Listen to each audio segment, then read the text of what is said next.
Jumpa lagi dengan saya. Kali ini saya akan menjelaskan tentang buku Santri Putri atau biasa dikenal dengan namanya buku pink, karena nanti ketika dicetak itu sudah berubah menjadi warna pink covernya ya. Jadi di halaman awal ini ada keterangannya buku Santri Putri Pondok Pesantren Kiai Galang Sewu, di mana ini ada motonya, sak beling-belinge jenengan aja nganti ninggalke ngaji. Itu di sini ada logo kebanggaan, itu logo KGS. Nah, di halaman awal ini teman-teman diminta untuk mengisi nama, alamat, dan nomor telepon. Itu. Nah, untuk halaman selanjutnya di sini ada struktur kepengurusan santri putri Pondok Pesantren Kiai Galang Sewu.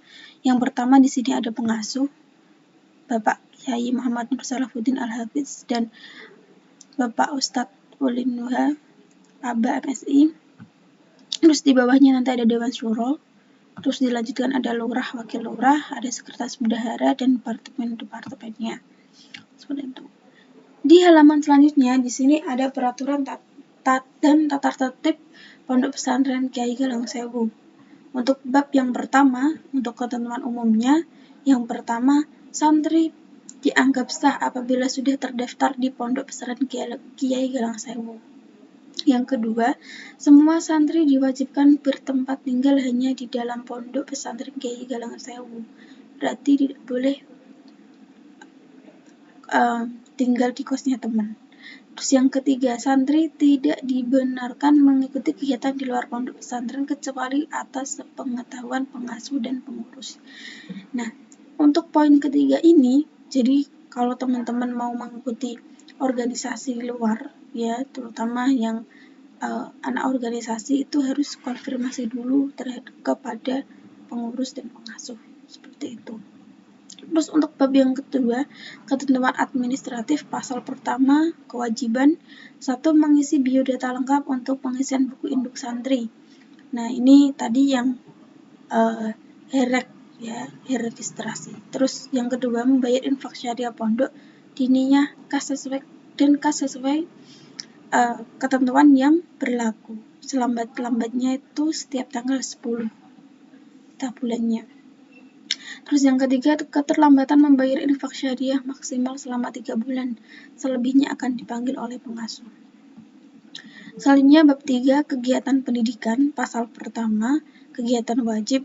Yang pertama yaitu semua santri mengaji Al-Quran sehari 1 kali.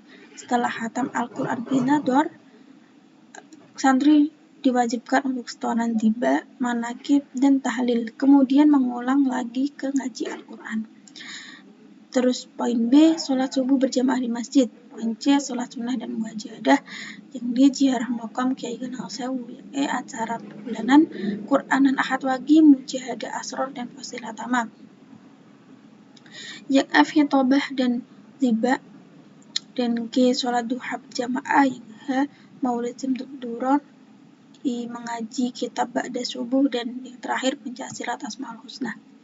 Untuk poin yang kedua, santri tahfidz, yaitu kewajibannya yaitu jaidah atau murojaah hafalan, yang B mudarosah malam ba'da mujahadah, mudarosah mingguan, mudarosah bulanan, setoran atau murojaah hafalan minimal 5 hari dalam 1 minggu, mengaji kitab pagi bagi yang udur, mengaji diniyah malam bagi yang udur, mudarosah malam dilaksanakan di masjid, ruang tamu, ruang tengah dan tangga.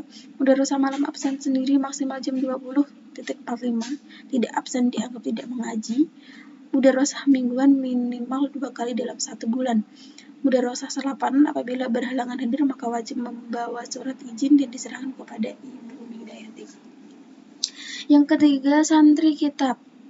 Yang poinnya yaitu di sini yang A yaitu mengaji kitab tafsir dan hadis pada subuh. Mengaji diniyah, keterlambatan diniyah pukul 20.45. Lebih dari jam tersebut akan dikenai takzir. Di sini ada kolom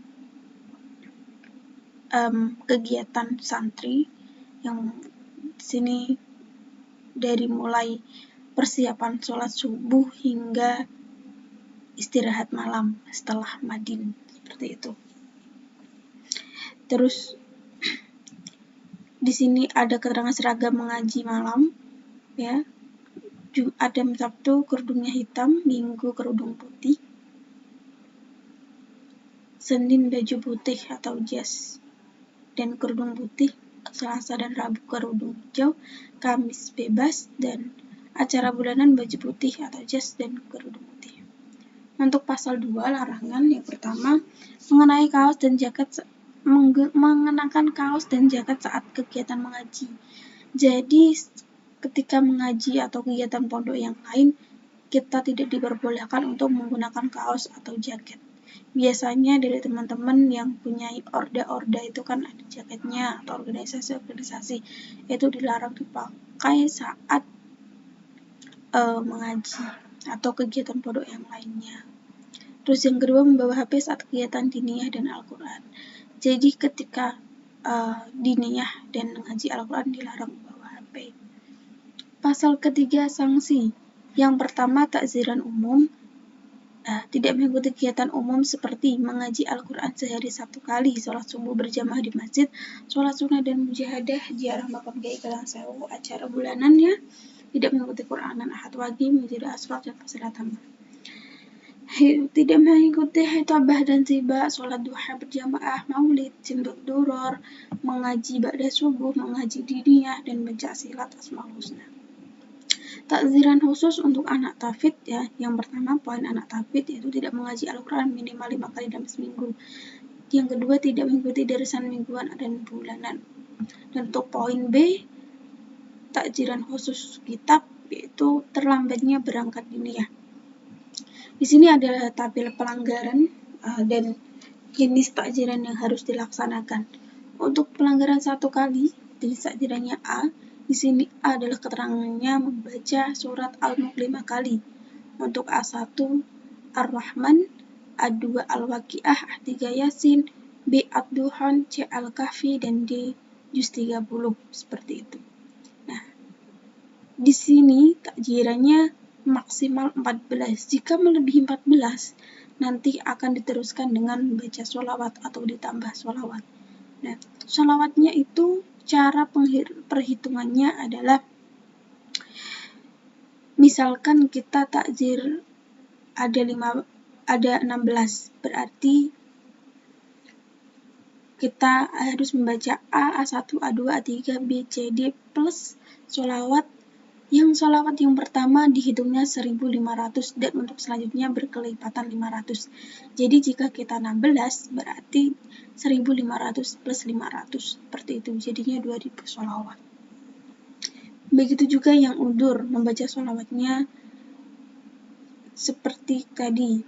Misalkan takzirannya 3 berarti 1.500 plus 500 plus 500. Gitu. Jadi 2.500. Di bab 4 ada keamanan dan ketertiban. Pasal 1. Kewajiban 1. Menjaga nama baik pondok pesantren. 2. Menjaga keamanan dan ketertiban di lingkungan pondok pesantren. 3. Menaati segala peraturan yang berlaku di lingkungan pondok pesantren. 4. Menutup aurat sesuai syariat Islam. Yang kelima, izin kepada pengasuh, pengurus, dan ketua kamar sebelum pulang atau ada kegiatan di luar pondok, baik yang sifatnya menginap atau tidak. Pasal yang kedua, larangan 1. Melakukan hal-hal yang melanggar syariat Islam. 2. Berhubungan dengan lawan jenis apabila tidak ada kepentingan. 3. Mengenakan celana, pakaian ketat, transparan, dan membentuk lekuk tubuh. 4. Mengenakan rok dengan belahan terbuka ke atas. 5. Membawa atau memakai barang milik orang lain tanpa izin atau gosok. Yang keenam, memasuki kamar santri lain tanpa izin. Pasal ketiga, peraturan kepulangan. Yang pertama, jam malam pondok. Semua santri wajib sudah berada di pondok pukul 19.00. Ini berlaku untuk semua komplek. Terus yang kedua, periode kepulangan. Semua santri diperkenankan pulang 1 bulan sekali atau 3 hari 2 malam. Yang ketiga ini yang perlu diperhatikan yaitu alur pulang dan alur kembali. Alur izin pulang. Jadi dari santri izin ke Departemen Keamanan, setelah dari Departemen Keamanan diizinkan langsung izin ke pengasuh, soal ke pengasuh, membawa buku pink ini kepada pengasuh, terus setelah itu, setelah mendapatkan tanda tangan dari pengasuh atau mendapat izin dari pengasuh, mengisi perizinan online melalui sikap.kiai-sewu.net. Yang B adalah alur lapor kembali. Jadi alur lapor kembali ini ketika kita sudah sampai di pondok, kita lapor kembali. Yang alurnya yaitu kita sowan ke pengasuh dulu. Nah, setelah itu minta tanda tangan. Setelah mendapatkan tanda tangan pengasuh, maka kita lanjut ke Departemen Keamanan untuk kita tanda tangan di buku keamanan dan lapor kembali kepada keamanan agar keamanan bisa mengonfirmasi kedatangan di aplikasi Sikap. Pasal keempat, sanksi. Yang pertama, pulang melebihi jam malam tanpa izin ditakzir membersihkan area makam dan membaca tahlil. 2. Terlambat kembali ke pondok setelah pulang. A. Terlambat kembali ke pondok tanpa izin dikenai takzir menyumbang 5 kg semen per hari. Membaca sholawat nariyah 11 kali dihitung per hari. Yang B. Terlambat kembali ke pondok dengan izin selain alasan sakit, keluarga inti meninggal atau menikah dikenai takzir menyumbang 3 kg semen per hari. Membaca sholawat nariyah 7 kali dihitung per hari. Yang B. Perhitungan takziran berlaku berkelepatan. Yang ketiga, terlambat memasukkan motor ke tempat parkir melebihi jam 22.15 sebanyak 3 kali berturut-turut akan dikenai sanksi oleh pengurus. Yang terakhir, memiliki hubungan dengan lawan jenis akan ditegur oleh pengurus. Apabila teguran tidak diindahkan, maka akan diteruskan ke pengasuh. Pasal 5, alur meninggalkan pondok atau boyong. Jadi, ketika kita akan boyong, ada hal-hal yang perlu kita lakukan, yaitu yang pertama, santri yang berencana boyong wajib konfirmasi kepada pengurus terkait hari dan tanggal kepulangan. Kalau bisa, H-1 minggu sebelum kepulangan, dan nanti konfirmasi lagi H-1 sebelum kepulangan.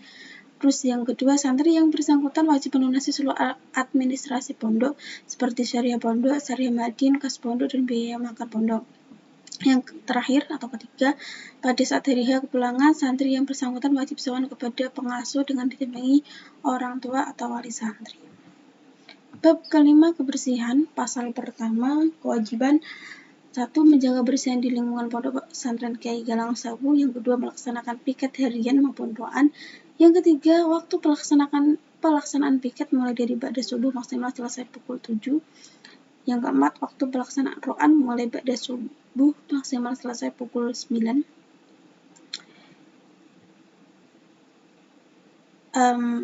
Untuk waktu pelaksanaan piket ini bisa fleksibel sesuai dengan kesepakatan bersama ya. Terus yang terakhir, bagi santri yang berangkat kuliah pagi tidak ada alasan untuk tidak piket dan tidak roan. Boleh melaksanakan piket dan roan langsung setelah sholat subuh berjamaah dengan tetap mengikuti ngaji. Pasal yang kedua, larangan. 1. Membuang sampah sembarangan. 2. Menaruh piring di depan kamar. Itu sangat dilarang. Pasal yang ketiga, sanksi. Yang pertama, bila tidak melaksanakan 1 kali piket atau roan. Poin A. Membaca sholawat bilukul 11 kali di teras masjid. Membeli sabun cuci piring ukuran 400 ml. Dan yang terakhir, takziran kebersihan atau kondisional. Yang kedua, sistem takziran berlaku berkelepatan. Yang ketiga, waktu dan tata cara pelaksanaan takziran ditentukan oleh Departemen Kebersihan. Untuk selanjutnya di sini ada tabel tentang kepulangan. Jadi misalkan dari Bapak mau pulang, ini ada tabelnya. Yang pertama kita harus ngisi dulu nama santri dan alamatnya. Nah di sini ada beberapa tabel ya. Di sini tanggal yaitu pergi. Misalnya kita mau pergi pada tanggal 1 Agustus ya, berarti diisi 1/8/2021. Kembalinya misalkan tanggal 3, berarti 3/8/2021. Keperluannya apa? Misalkan sakit ya, izin sakit, ditulis sakit gitu. Terus ini tanda tangan kepulangan. Jadi sebelum ke pengasuh, kita harus ke pengurus dulu. Jadi ke Departemen Keamanan. Setelah ditandatangani oleh Departemen Keamanan, kita sowan ke pengasuh. Setelah mendapatkan tanda tangan pengasuh dan mendapatkan izin pulang, kita pulang. Nah, buku ini harus dibawa pulang juga. Karena apa? Sebelum kita balik pondok, kita juga minta tanda tangan dari orang tua.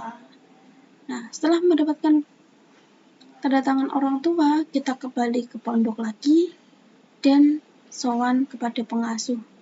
Nah, tabel ini nanti akan ditandatangani pengasuh, yang setelah ditandatangani pengasuh ini, kita kembali ke Departemen Keamanan untuk lapor kembali bahwa kita sudah kembali ke pondok. Seperti itu.